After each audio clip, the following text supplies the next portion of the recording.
Іле мен Қаратал. Ерте заманда сиқыршы балқаштың Іле есімді сұлу қызы болыпты. Оның даңқы күллі далаға тараған екен. Оған құда түсушілер дәулетті байлар мен хандар көп болған.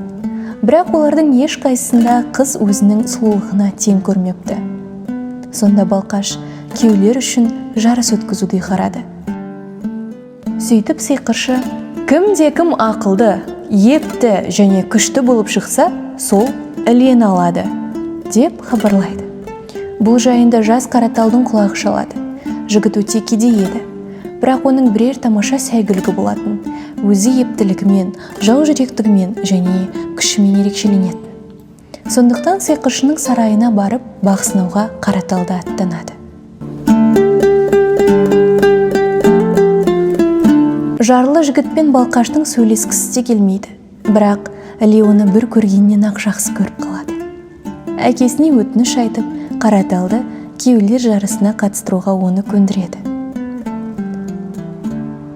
Қаратал жас байлар мен хандарды күресте де, ат бәйгесінде де жеңеді.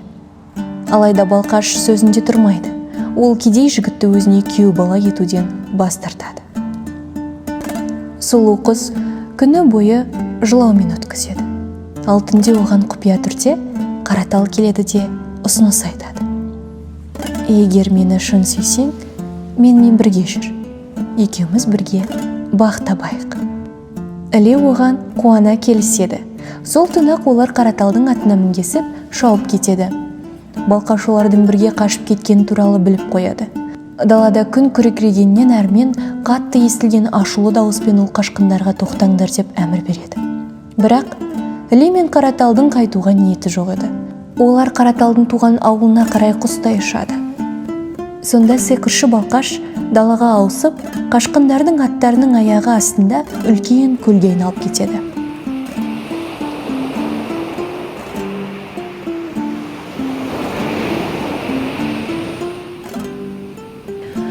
Содан бері бұл көл оның атымен балқаш деп атала бастайды. Ал Іле мен Қараталды сиқыршы әр тұстан осы көлге құйылып жататын асау өзендерге айналдырып жібереді.